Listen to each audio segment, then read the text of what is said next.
Economic prelims में इसका syllabus है आर्थिक व सामाजिक विकास, सतत विकास, गरीबी समावेशन, सांख्यिकी, सामाजिक व क्षेत्रीय पहल।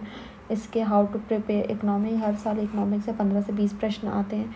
मोस्टली बेसिक इकोनॉमी और करंट से होते हैं। अर्थशास्त्र में इकोनॉमिक्स और अर्थव्यवस्था इकोनॉमी कहते हैं। इसमें 3 प्रॉब्लम्स को देखा जाता है। सेंट्रल प्रॉब्लम्स क्या हैं कि क्या बनाएं, हाउ कैसे बनाएं और किसके लिए बनाएं। अर्थशास्त्र है धन का प्रबंधन, उत्पादन, वितरण और उपभोग का अध्ययन।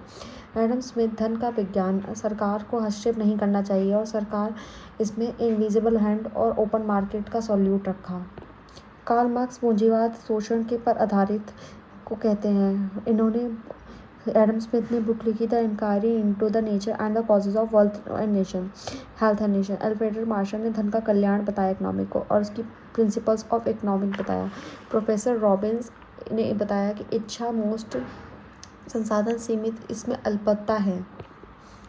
व प्रो सैमुअल्सन ने बताया कल्याणकारी इकोनॉमिक के बारे में। 1930 में भारत में महामंदी आई जिसकी वजह से ग्रेट डिप्रेशन हुआ, लोग गरीबी व मार्केट बंद हो गए। सॉल्यूशन क्या हुआ? केन्स, फादर ऑफ मॉडर्न, ने बताया इकोनॉमी में सरकार को जनता के जेब में पैसे डालने पड़ेंगे। 2025 में 1 फरवरी 12 लाख पर टैक्स फ्री बताया गया। आरबीआई ने रेपो रेट कम किए उस टाइम पे, वह जनता के लिए जेब में पैसे आए। आर्थिक प्रणाली, उत्पादन साधन, इसमें भूमि, रेंट, श्रम, मजदूर, पूंजी, ब्याज, उद्यम, लाभ होता है। पूंजीवाद में उत्पादन के साधन निजी स्वामित्व के हाथ में होते हैं। इसमें 3 केंद्रीय समस्या पूंजीवादी हाथ में होती है, वह बाजार आधारित होता है। समाजवाद में सरकार के हाथ में उत्पादन होता है। मिश्रित अर्थव्यवस्था भारत में एग्जाम्पल है। 1947 में भारत आज़ाद हुआ। विश्व में यूएसएसआर पूंजीवाद समाजवाद में गुटों में बटे थे। भारत ने दोनों में से किसी को नहीं चुना, सिर्फ गुटनिरपेक्षता की नीति अपनाई। अर्थव्यवस्था के 5 क्षेत्र होते हैं। नेचर ऑफ जॉब के हिसाब से प्राथमिक, द्वितीयक, तृतीयक, चतुर्थक के पंचक होते हैं। ओनरशिप के हिसाब से सार्वजनिक व निजी, वर्किंग के हिसाब से संगठित व असंगठित। अर्थव्यवस्था का वर्गीकरण व्यष्टि और समव्यष्टि में होता है। अर्थव्यवस्था मांग और आपूर्ति के हिसाब से होता है। मांग किस पर निर्धारित होती है? इच्छा और क्रय शक्ति पर। इससे बाजार का नियम। आपूर्ति अपनी मांग का सृजन खुद करती है। मांग का नियम है वस्तु की कीमत बढ़ती है तो डिमांड अपने आप कम हो जाती है। अन्य बातें इसमें नॉन चेंजेबल होती हैं। इसमें मानव तार्किक होता है। फैशन और ट्रेड्स के हिसाब से चीज़ें बदलती हैं। प्रदर्शन, प्रभाव, शो ऑफ, लग्जरी, विलासता, वेबलन की वस्तुएं, गोल्ड्स, गिवन वस्तुएं निष्कृष्ट होती हैं जिनके दाम बढ़ने पर मांग भी बढ़ती है। जैसे मोटे अनाज, लोअर क्लास के उसमें दाम बढ़ता है। एसेंशियल आइटम मांग बढ़ती है तो इनके दाम भी बढ़ते हैं। आपूर्ति क्या है? प्राइस बढ़ते हैं तो सप्लाई बढ़ती है। बाजार में कीमत निर्धारण होता है। कीमत और वस्तुओं के जो बीच में जो संतुलन होता है। बाजार प्रकार की प्रतिस्पर्धा, बाजार प्रकार, कंपटीशन, आदर्श। पूर्ण प्रतियोगिता और एकाधिकार के आधार पर होती है। वहीं पूर्ण प्रतियोगिता में बहुत सारे सेलर्स होते हैं, बहुत प्रतियोगिताएं होती है, रेट चेंज नहीं होते। वहीं एकाधिकार में एक सेलर होता है, खरीदने वाले बहुत ज़्यादा होते हैं, बाकी इस सब चीज़ के बीच में चलते रहते हैं। पूर्ण प्रतियोगिता, एकाधिकार, बाजार, अल्पाधिकार, एकाधिकार, एक क्रेता अधिकार, अल्पएकाधिकार। अब इसमें आएंगे नेशनल इनकम, राष्ट्रीय आय में आय का प्रवाह। आय का प्रवाह कैसे होता है? देखो, जितने बिजनेस करते हैं उससे हाउस होल्ड मनी बढ़ता है। बिजनेस से लोगों को आय मिलती है। आय के बाद लोग खर्च करते हैं वस्तु सेवाओं पर, फिर वो बिजनेस में आता है पैसा, ऐसे ही पैसा घूमता रहता है। वहीं इसका बड़ा पार्ट क्या है कि हाउस होल्ड और बिजनेस के हिसाब से जो बिजनेस है वो लोगों को साधन आय देते हैं, रहने के पैसे देते हैं, फिर लोग उसको खर्च करते हैं, फिर उसी से बिजनेस और बढ़ता है। फिर जो लोग हैं वो भी अपना काम देते हैं, अपनी हेल्प करते हैं, फिर बिजनेस वस्तु और सेवाएं देते हैं, इसलिए लोगों का खर्च चलता है। लोग घर से अपने टैक्स देते हैं, जो उत्पादन साधन होते हैं वो भी मिलकर टैक्स देते हैं, दोनों सरकार को टैक्स देते हैं। जैसे सरकार दोनों को सब्सिडीज़ देती है, लोगों को भी और उत्पादन में भी। इन दोनों को सेवाएं होती हैं कि विदेशी क्षेत्र में भी हेल्प करते हैं, इसमें भी विदेशी क्षेत्रों का थोड़ा बहुत हेल्प होती है। राष्ट्रीय आय एक वित्तीय वर्ष में उत्पादित एक साल में वस्तु व सेवाओं का अंतिम मौद्रिक मूल्य। एक विदेश व विदेशी इसमें उत्पादन करते हैं। अंतिम वस्तु व सेवा, इसमें कम समान होता है। उपभोक्ता के मध्यवर्ती जो उत्पादन प्रक्रिया होती है। घरेलू क्षेत्र, देश की भौगोलिक सीमा के अंदर उत्पादन व भारतीय दूतावास, वाणिज्यिक दूतावास, विदेशी सैन्य ठिकाने, इसमें 2+ देशों के मध्य उपक्रम शामिल होते हैं। जीडीपी में कौन सी चीज़ शामिल नहीं होती? इसमें होता है ट्रांसफर पेमेंट शामिल नहीं होती। जो कार्य बिना कार्य किसी से मिले वो योजना द्वारा पैसा मिलता है। पुरानी वस्तुओं का क्रय विक्रय इसमें शामिल नहीं होता। घरेलू सेवाओं, घर का काम, जिनका पैसा नहीं मिलता। जीडीपी में किसी देश की निश्चित अवधि में एक साल में सभी वस्तुओं का कुल मौद्रिक मूल्य होता है। ये 2 प्रकार के होते हैं, सकल और शुद्ध। घरेलू राष्ट्रीय होते हैं घरेलू राष्ट्र साधन लागत और बाजार मूल्य पर। इसमें नॉमिनल और वास्तविक भी होते हैं। सकल में माइनस शुद्ध कर देते हैं तो सकल माइनस मूल्यह्रास करते हैं तो शुद्ध निकल जाता है। ये जीडीपी, जीएनपी, एनडीपी, एनएनपी के हिसाब से होते हैं। एनडीपी में जीडीपी में माइनस डिप्रिसिएशन और जीएनपी में माइनस डेप्रिसिएशन करते हैं। टी यानी कि डोमेस्टिक माइनस राष्ट्र में से जीडीपी, जीएनपी। तो जीडीपी में जब हम एक्सपोर्ट और इंपोर्ट को माइनस करते हैं तो निकलता है एनडीपी, एनएनपी। इसमें एनडीपी में एक्सपोर्ट माइनस इंपोर्ट करते हैं। एंड नेशनल इनकम की क्या फॉर्मूला होता है? घरेलू प्लस निर्यात और माइनस आयात का निकलता है। साधन लागत और बाजार मूल्य। फैक्टर कॉस्ट और मार्केट प्राइस पे। फैक्टर कॉस्ट में किसी चीज़ पर 1 रुपये का कर लगा, फिर मजदूरी पे 2, फिर ब्याज पर 1, फिर लाभ पर 1, जो इन सब का टोटल होगा इस पे उत्पादन में यूज़ होने वाला कॉस्ट होगा। वहीं साधन लागत पर होता है कि किसी भी चीज़ जितने रुपए में बनी वो उसमें प्रत्यक्ष कर को जोड़ दिया जाता है कि उस पर सरकार ने कितना अप्रत्यक्ष टैक्स लगाया, उसमें सब्सिडी माइनस कर दी जाती है तो उस पर बाजार मूल्य निकल जाता है। जीडीपी सकल घरेलू उत्पाद का फॉर्मूला है सी यानी कि उपभोग प्लस निवेश कितना किया प्लस सरकारी व्यय कितना हुआ और उसमें निर्यात और आयात नहीं होता। इसमें प्लस कर देते हैं निर्यात और आयात को। जीएनपी में जीडीपी प्लस एक्सपोर्ट और इंपोर्ट सकल राष्ट्रीय में CIG माइनस एक्सपोर्ट और एक्सपोर्ट माइनस इंपोर्ट को कर दिया जाता है। एनडीपी में शुद्ध घरेलू उत्पाद में GDP minus export minus import होता है। एनएनपी में शुद्ध राष्ट्रीय उत्पाद में जीएनपी माइनस डेप्रिसिएशन होता है। राष्ट्रीय आय हमेशा एनएनपी फैक्टर कॉस्ट पर निकालना बहुत बढ़िया होता है। साधन लागत पर एनएनपी राष्ट्रीय उत्पाद के हिसाब से होता है। राष्ट्रीय आय की गणना 3 प्रकार से होती है, आय विधि, व्यय विधि और उत्पादन में। आय में जितना भी चीज़ों पर कितना किराया लगा, मजदूरी, ये सब जितने पूरे देश की आय। व्यय में पूरे देश का जितना खर्च हुआ, ये होता है C + I + G और उसमें एक्सपोर्ट और इंपोर्ट को प्लस कर दिया जाता है। वहीं उत्पादन GVA के हिसाब से। उत्पादन विधि, मूल्यवर्धन विधि। GVA = GDP minus net tax on product कितना लगा है कि कपास फैक्ट्री एक ही चीज़ जो है उसी बनी हुई चीज़ है उस पर अलग अलग स्तर पे जो भी टैक्स लगा उसको प्लस कर दिया जाता है। जीवीए में उत्पादों को द्वारा वर्धित मूल्य आउटपुट माइनस इनपुट किया जाता है। नॉमिनल में आधार वर्ष 2011 से 12 था, अब आज के टाइम पर वो चीज़ बदल चुकी है, 2022 से 23 हो चुका है। उस साल की कितनी कीमत रही उस हिसाब से देखा जाता है कि नॉमिनल और वास्तविक में कि 2022 में कोई चीज़ 10 रुपये की थी, अब वो 100 रुपये की हो गई तो उसके हिसाब से देखा जाएगा। फिर वही चीज़ उससे 1 साल पहले कितने की थी और अब कितने की है, उस हिसाब से उसको जीडीपी में मापा जाता है। नाममात्र की जीडीपी है उस वर्ष के आचार जीडीपी। वास्तविक आधार वर्ष जीडीपी होती है। जीडीपी डिप्लेटर नाममात्र की जीडीपी डिवाइडेड बाय वास्तविक जीडीपी मल्टीप्लाइड बाय 100। जीडीपी डिप्लेटर में यह मुद्रास्फीति में मुद्रास्फीति दिखाता है। भारत में जीडीपी की गणना कैसे होती है? यह CSC केंद्रीय सांख्यिकी कार्यालय जीडीपी द्वारा क्या होता है। यह सांख्यिकीय व कार्यक्रम कार्यान्वयन मंत्रालय होता है। 2019 में NSSO + CSO को विलय करके NSO राष्ट्रीय सांख्यिकी कार्यालय बना दिया। GVA 2015 से 2011 से 12 में इससे पहले के फैक्टर कॉस्ट पे होता था, अब ये GVA पे होता है। GVA की तिमाही में 8 चीज़ों पर होता है। इसमें 8 व्यापक चीज़ें हैं कि कृषि, वानिकी, मत्स्य, खनन, उत्खनन, विनिर्माण, बिजली, गैस, पानी आपूर्ति, विनिर्माण, यात्रा, होटल, परिवहन व संचार, वित्त पोषण, बीमा, अचल संपत्ति, व्यवहार, लोक प्रशासन व शिक्षा व अन्य सेवाएं। मॉस्पी 2011 से हटाकर 2017 से 18 करने के विचार कर रहा था, लेकिन अब मॉस्पी ने 2022 से 23 कर दिया है।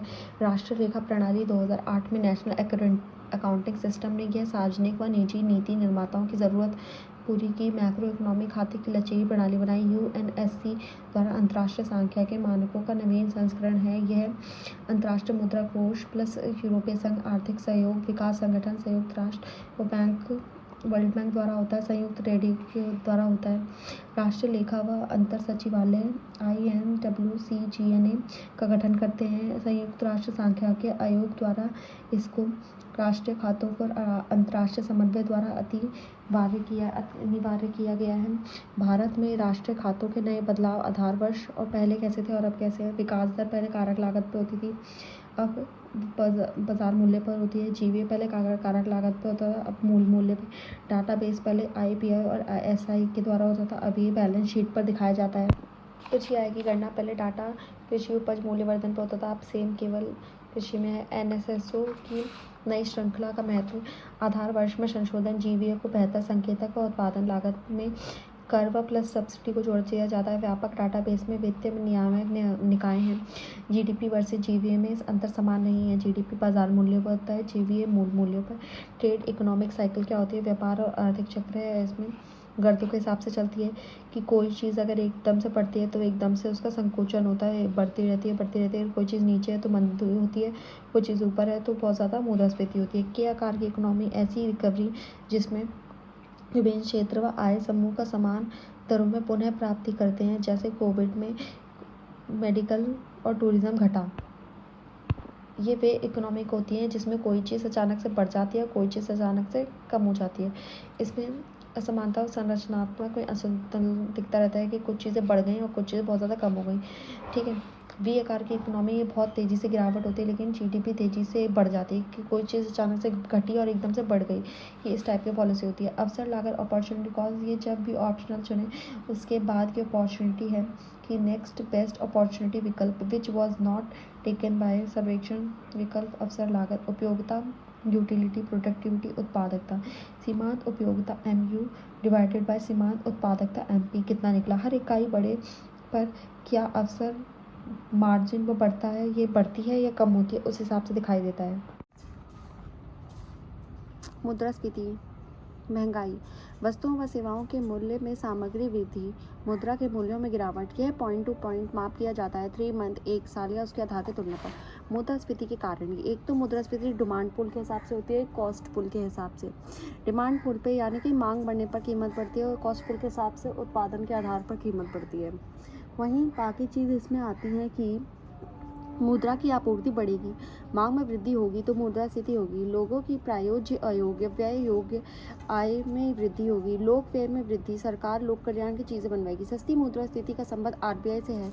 कम ब्याज पर ऋण मिलेगा, लोगों को पैसा मिलेगा, मांग बढ़ेगी प्रेरित व मुद्रास्फीति के कारण विकास की गति बढ़ेगी, महंगाई बढ़ेगी, विकास बढ़ेगा। घाटे का वित्त पोषण डिफ्लिक्ट फाइनेंस, इसका सरकार का घाटे का बजट RBI से पैसे लेता है, वह जनता से पैसे लेगी प्लस ऋण लेगी या नए नोट छापेगी। मुद्रा आपूर्ति में वृद्धि, मांग बढ़ेगी, सरकार सार्वजनिक ऋण का आवाहगी RBI बढ़ाती है। मुद्रास्फीति के प्रकार, रेंगती हुई मुद्रास्फीति, क्रमिक व अनुक्रमिक वृद्धि, इसमें 2% से एवरेज होती है, ये बहुत इंपॉर्टेंट होती है, इसका ये अच्छी होती है। चलती हुई मुद्रास्फीति इकाई में होती है, सिंगल यूनिट में 3 से 9% होती है। वास्तविक मुद्रास्फीति की सीमित अवधि के आधार पर। तीव्रगामी मुद्रास्फीति 10 से 1999 में होती है। आर्थिक अस्थिरता, अचानक सामान खरीदना बढ़ जाता है, अस्थिरता आर्थिक हो जाती है और सरकार की विश्वसनीयता कम होने लग जाती है, विदेशी निवेश कम होने लग जाता है। हाइपर इन्फ्लेशन से अति मुद्रास्फीति होती है, बहुत तेजी व अचानक से चीज़ों की कीमतों के दाम बढ़ जाते हैं, जैसे जर्मनी में 1948 में हुआ। अपस्फीति डिफ्लेशन में क्या होता है? मुद्रा का मूल्य बढ़ेगा, कीमत गिरेगी, इसको 0 से नीचे नकारात्मक माना जाता है। यह डिप्रिसिएशन तक होगा, प्रोडक्शन भी गिरेगा, यह भी खराब है। अनएम्प्लॉयमेंट होगी, इकोनॉमिक समाप्त हो जाएगी व मंदी आएगी, धन आपूर्ति की कमी होगी, वित्तीय साधन की कमी होगी, मांग में गिरावट के कारण होते हैं इसके द्वारा।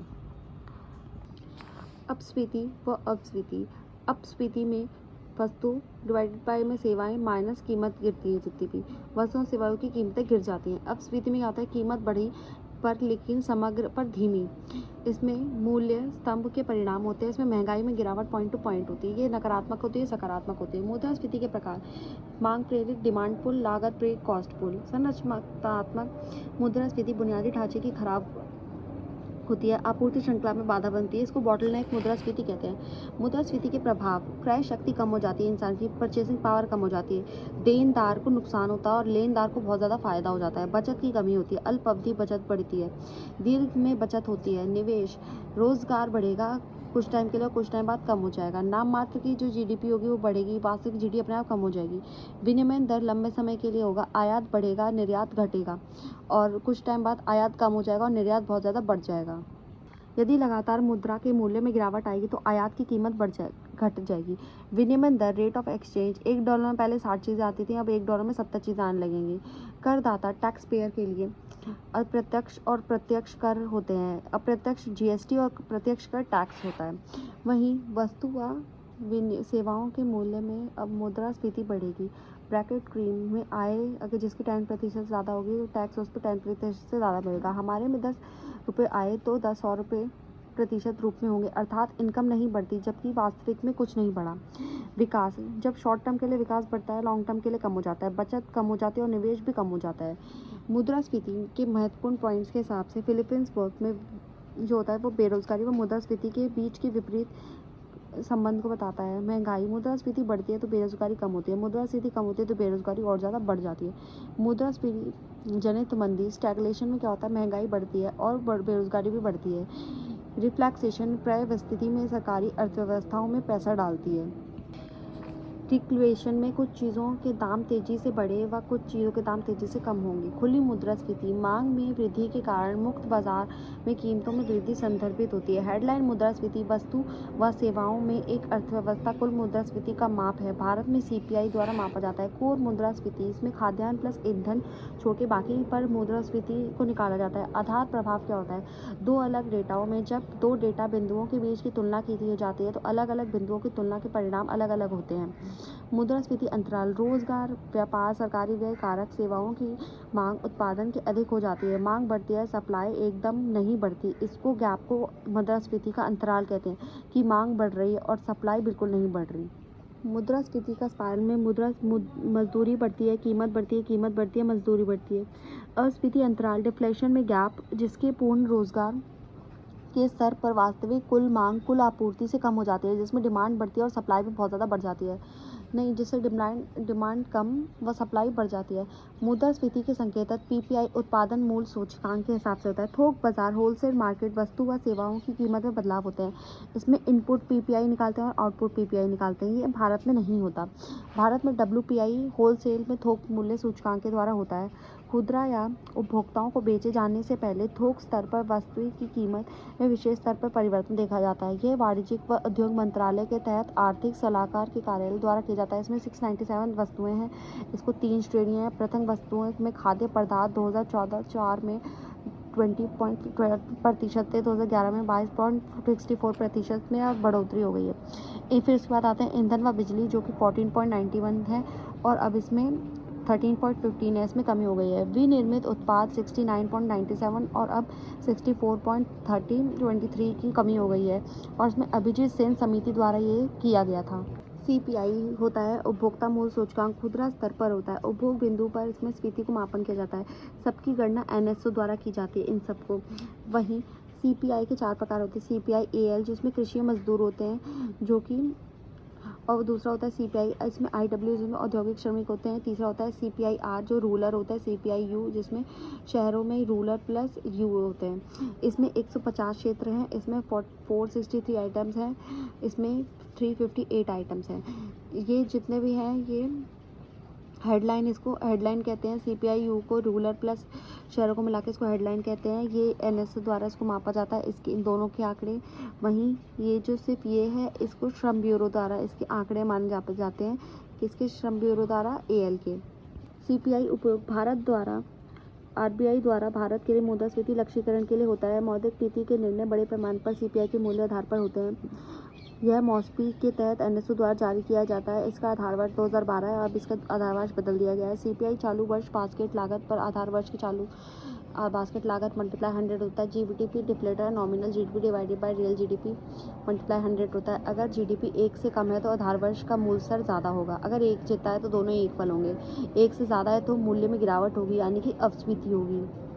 वहीं इसमें इन तीनों के जो आंकड़े हैं वो श्रम ब्यूरो बताते हैं और सिर्फ इसके बारे में NSO बताता है। मौद्रिक नीति इकोनॉमी को चलाती है। इसमें मौद्रिक नीति होती है जो RBI की मॉनेटरी पॉलिसी के द्वारा होती है। राजकोषीय नीति वित्त मंत्रालय जो फिस्कल पॉलिसीज होती है। मौद्रिक नीति मुद्रा की आपूर्ति नियंत्रित करती है। यह किसी देश को केंद्रीय बैंक द्वारा कुल आपूर्ति को नियंत्रित करने व आर्थिक विकास को साधन को बढ़ाने के उपक्रम है। ये 2 प्रकार की होती है, एक विस्तारवादी, एक संकुचनवादी।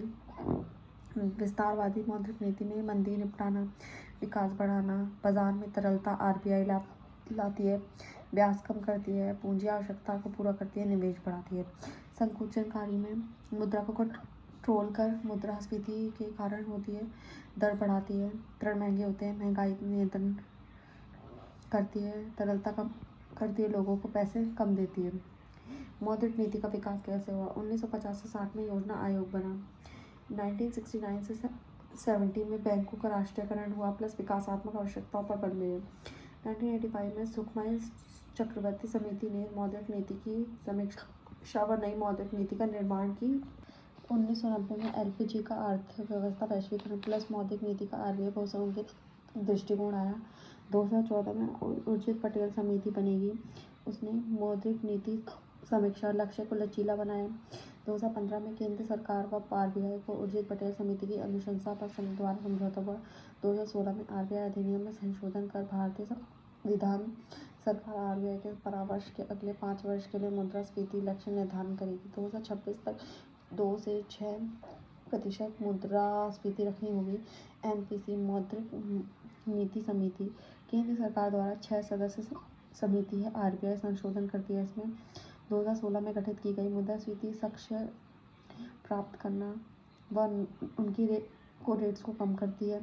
इसकी बैठक हर 2 महीने में होती है, मंथ में एक बार होनी चाहिए। 6 सदस्य हैं, 3 आरबीआई के, 3 मनोनीत, इसमें राज्यपाल, उपराज्यपाल और मनोनीत सदस्य होते हैं। एक एमपीसी बैठक के लिए 4 सदस्य कम से कम होने चाहिए, क्योंकि एक का मत सेम हो तो उसके वजह से सेम अध्यक्ष पास निर्यातक होते हैं। वहीं आरबीआई के अध्यक्ष एमपीसी का अध्यक्ष सेम होता है। आरबीआई हर 6 मंथ में मौद्रिक नीति की रिपोर्ट प्रस्तुत करता है। मौद्रिक नीति का साधन एक गुणात्मक होती है, एक मात्रा होती है, उद्देश्यों को प्राप्त करते हैं। मात्रात्मक में इसमें दर बढ़कर नकदी आरक्षण अनुपात CRR होता है। एसएलआर में वैधानिक तरलता अनुपात होता है। रेपो विपरीत रेपो रेट होते हैं। खुले बाजार की क्रियाएं होती हैं, बैंक दर होते हैं। CRR नगद आरक्षण अनुपात, कैश नकद बैंक। आरबीआई कैश का पर्टिकुलर दर अपने पास रखता है, कैश में नो इंटरेस्ट नहीं होता। CRR बढ़ने पर मुद्रा आपूर्ति घटती है और इन्फ्लेशन कम होता है।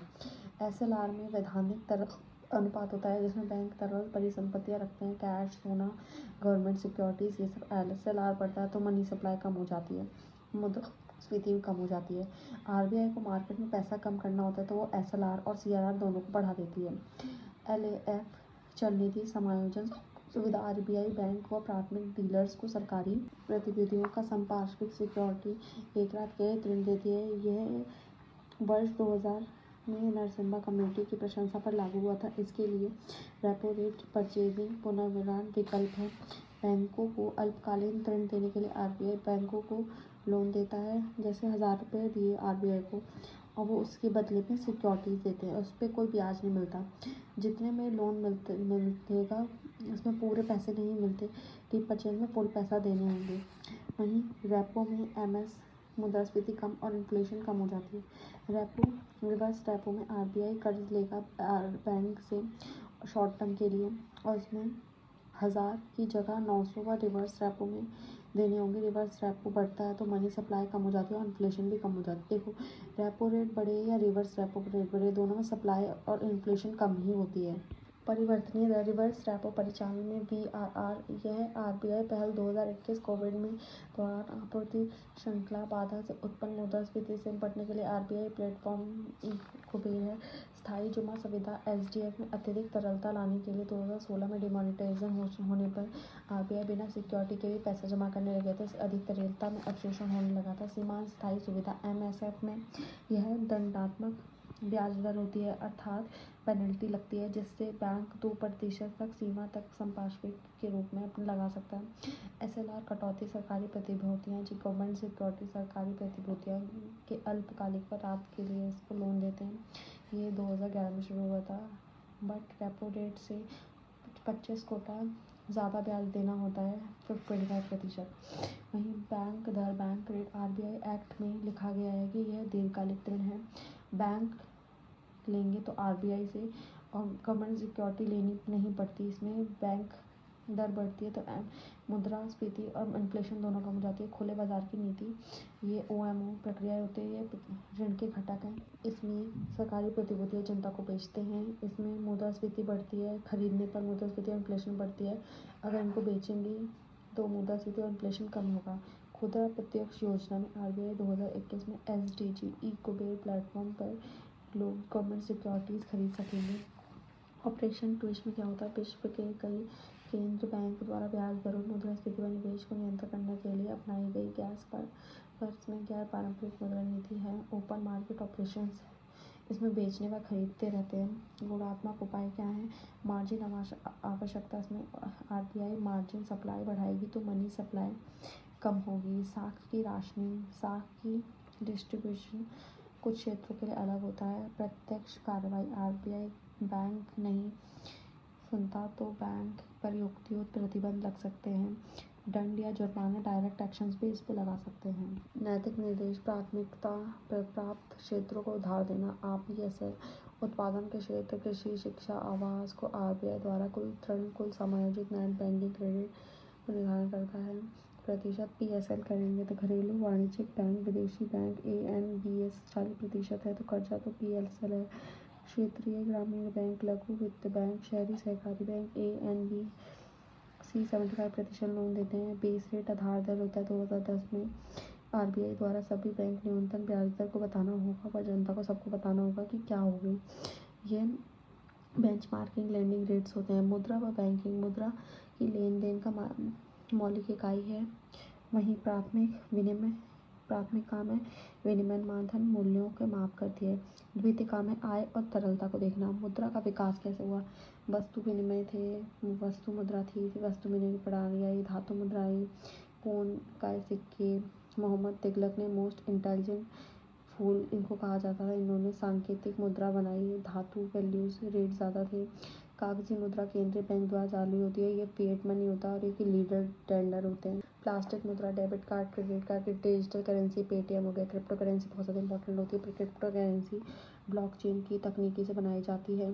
सुरक्षित विकेंद्रीकृत डाटाबेस होता है। पुरानी प्रविष्टि नहीं हटाई जा सकती।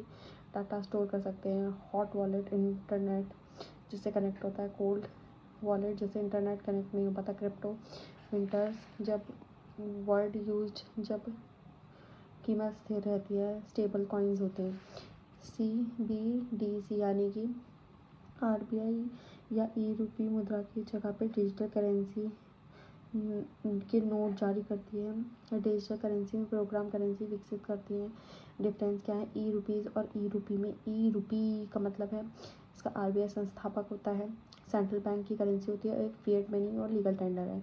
ई रूपी जो है एनपीसीआई है, गिफ्ट कार्ड की तरह इसको यूज़ कर सकते हैं। ये कोई मुद्रा नहीं है, ये पैसे को यूज़ करने के एक उपकरण की तरह है। भारत में डिमोनेटाइजेशन के बाद 500 और 2000 के नोट जारी किए गए। इसमें 2000 नोट वापस लिए गए व 2000 लीगल टेंडर्स हैं, बट इसको यूज़ नहीं करते। लीगल टेंडर है जिससे नोट के पीछे लिखा है उसको लेने से कोई इनकार नहीं कर सकता। आरबीआई स्वच्छ नोट नीति लाई जिसने पुराने नोट लेके नए नोट को वापस दिया। आरबीआई का मनी ऐप नेत्रहीन लोगों को भी नोट पहचान कराने का ऐप है। आरबीआई 1926 में हिल्टन यंग आयोग के द्वारा आरबीआई की सिफारिश इस पर बना। 1934 में आरबीआई अधिनियम लागू हुआ। 1943 से 49 में भारत के वित्त मंत्री आरबीआई के भारतीय गवर्नर सीडी देशमुख थे। 1948 से 49 में आरबीआई सरकार प्लस संसद प्रति जवाबदेही व मुनाफे में सरकार का लाभांश देती थी। 1949 में बैंक विनियमन अधिनियम आरबीआई कंपनी बैंक खोलने की लाइसेंस दिया। आरबीआई गवर्नर प्लस उप गवर्नर की धारा 8 उप गवर्नर्स थे। प्रधानमंत्री की अध्यक्षता में मंत्रिमंडल आयोग बना। इसका कार्यकाल 3 था।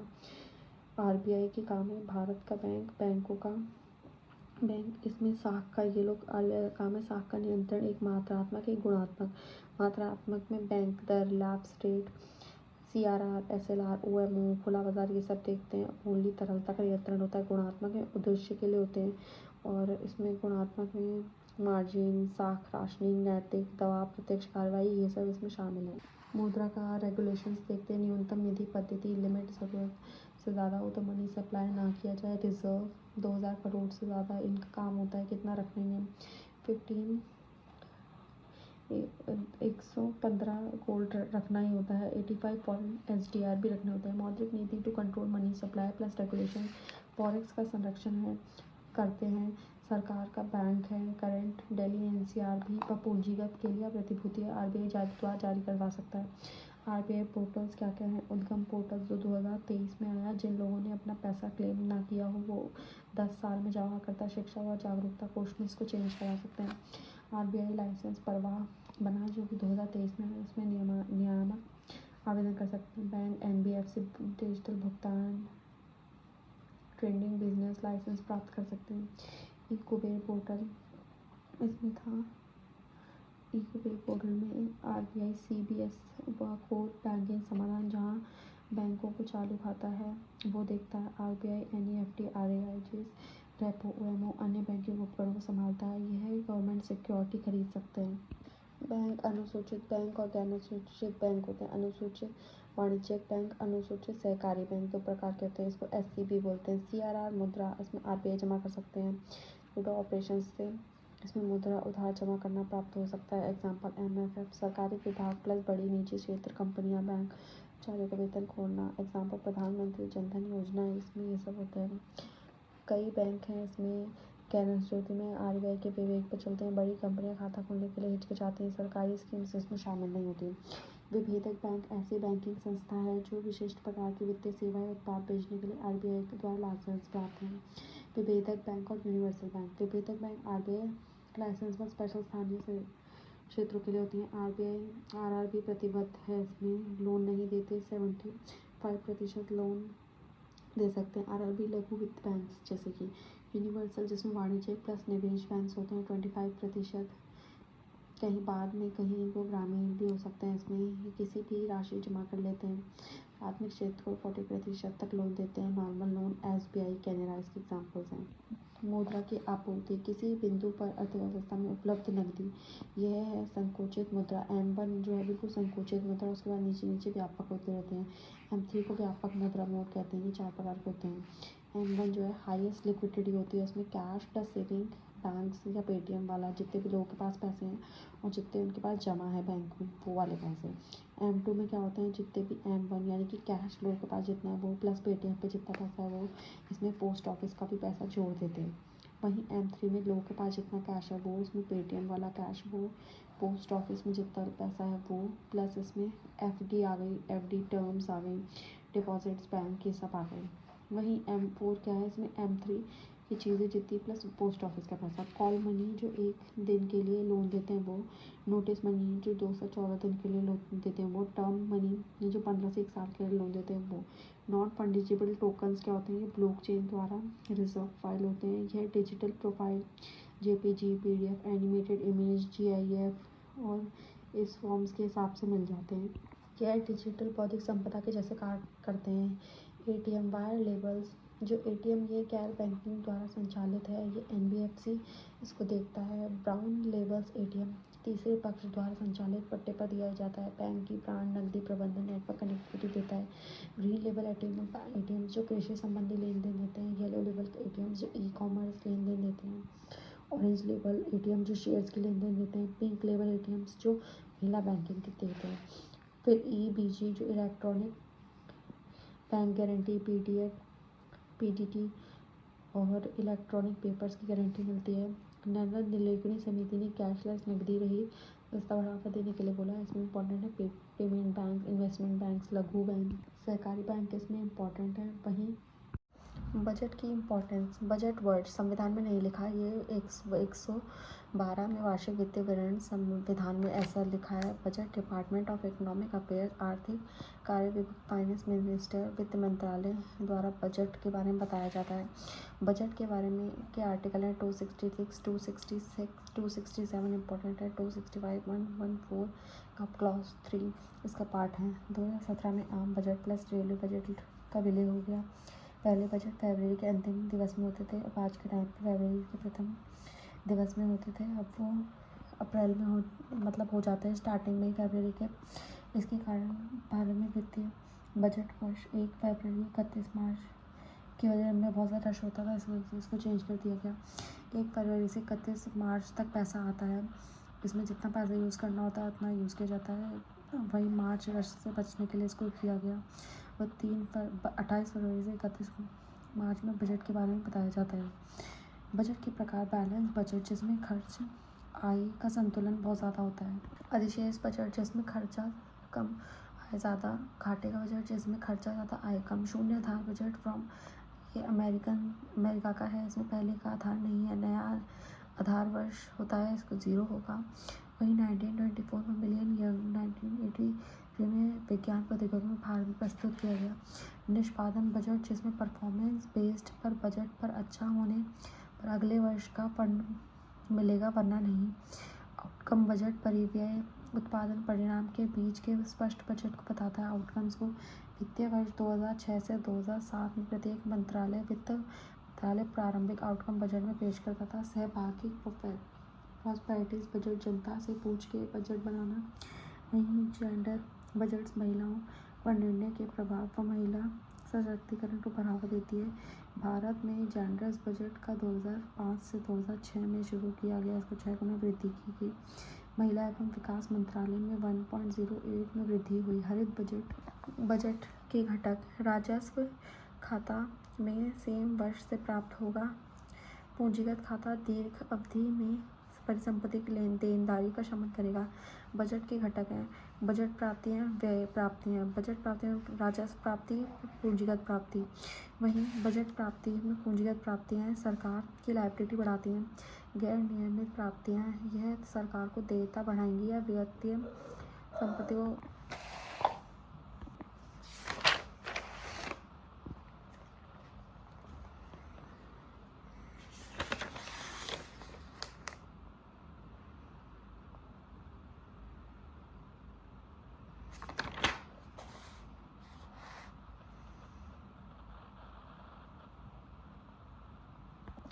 बजट घाटा आय कम खर्चा ज़्यादा।